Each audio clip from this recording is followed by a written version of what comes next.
Je veux que tu me visites 33 fois par jour, pour me retourner l'amour infini que j'ai pour les créatures. Je veux que tu me visites 33 fois par jour, pour honorer les années que mon humanité a vécues sur la terre, pour toi et pour tous. Joins-toi à mon sacrement d'amour, gardant toujours en mémoire mes intentions pour l'expiation, la réparation, l'adoration et l'immolation. Tu feras ces 33 visites en tout temps, à chaque jour, et où tu seras, je le recevrai comme si elles étaient faites à ma présence sacramentelle. Chaque matin, ta première pensée sera pour moi, prisonnier d'amour. Tu me donneras alors ton premier souhait d'amour. Ce sera notre première rencontre intime. Nous demanderons l'un à l'autre comment nous avons passé la nuit. Puis, nous nous encouragerons l'un à l'autre. Ta dernière pensée et affection de la soirée sera celle de recevoir ma bénédiction, pour que tu puisses te reposer en moi, avec moi et pour moi. Tu prendras ce dernier baiser d'amour avec la promesse de t'unir à moi dans le Saint-Sacrement. Tu feras d'autres visites du mieux que tu pourras, suivant les occasions, te concentrant entièrement sur mon amour. Pendant que Jésus parlait, j'ai senti sa grâce se déverser dans mon cœur, comme s'il voulait me consumer dans son amour. Ma pensée devint confuse et noyée dans une immense lumière d'amour. Cela m'enhardit et je l'ai prié comme suit. Mon bon professeur, je t'implore de rester toujours tout près de moi, pour que, sous ta direction, je sois toujours disposé à bien faire. La preuve m'a été donnée que je peux tout bien faire avec toi et que, sans toi, je ferai tout de travers.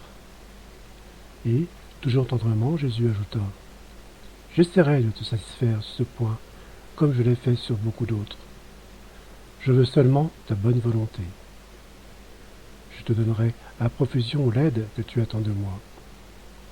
Oh, comme il était doux avec moi, mon bon Jésus. Jamais il ne manquait à ses promesses. À la vérité, je dois admettre qu'il en faisait toujours plus qu'il me promettait. Et moi, par la suite, j'arrivais à lui plaire. En agissant avec lui, j'éliminais de mon cœur tout doute ou toute perplexité, même si on me disait que ce qui se passait en moi n'était qu'une évasion fantaisiste. Les jours que je vais passer sans Jésus, je n'arrivais même pas à une bonne pensée. J'étais incapable de dire un seul mot en esprit de charité. Je n'avais pas de bons sentiments pour quiconque. Jésus insiste pour que l'âme s'embellisse et s'enrichisse toujours davantage, et qu'elle s'unisse intimement à lui, pour soutenir la terrible lutte contre les démons. Pendant que Jésus était près de moi, il me parlait, me permettait de le voir. Et je comprenais bien que, s'il venait à une âme d'une manière inhabituelle, il n'y avait pas d'autre pensée que de préparer cette âme à recevoir de nouvelles et plus lourdes croix. Sa stratégie est d'attirer l'âme par la grâce, afin qu'elle s'attache à son amour. Son objectif est que l'âme en vienne à ne plus s'opposer à lui. Un jour, après la Sainte Communion, je me sentais attaché à lui comme avec des lacets dorés.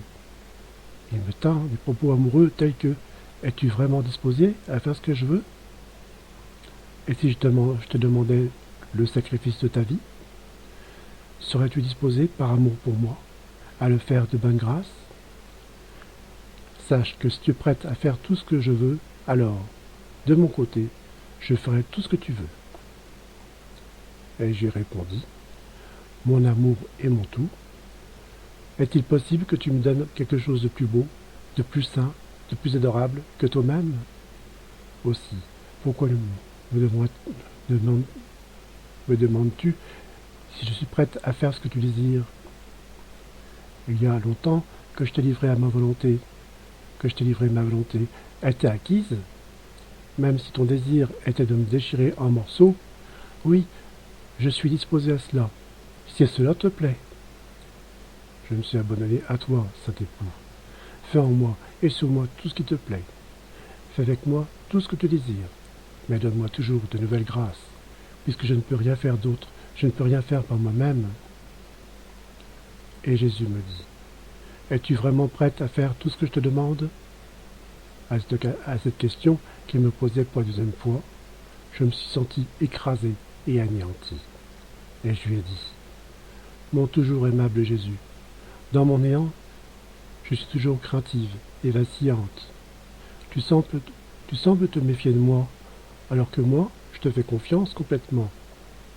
Je sens mon âme prête à surmonter toutes les épreuves auxquelles tu voudras bien me soumettre. » Jésus poursuivit, « Très bien, je veux purifier ton âme de tout défaut qui pourrait faire obstacle à mon amour en toi. Je veux savoir si tu m'es vraiment fidèle, assez pour être toute mienne, et pour que tu me prouves que tout ce que tu m'as dit est vrai. Je vais te mettre à l'épreuve dans une très âpre bataille. Tu n'as rien à craindre, et tu ne souffriras aucun mal, d'aucun mal. Je serai ton bras et ta force, et je me battrai à tes côtés. La bataille est prête. Les ennemis sont cachés dans les ténèbres, prêts à te livrer une bataille sanglante. Je leur donnerai liberté de t'attaquer, de te tourmenter, de tenter de toutes les façons, de manière à ce que, quand tu seras libéré, grâce aux armes de tes vertus, lesquelles tu brandira en opposition à leurs vices, tu pourras triompher d'eux pour toujours. Tu te trouveras alors en possession de plus grandes vertus.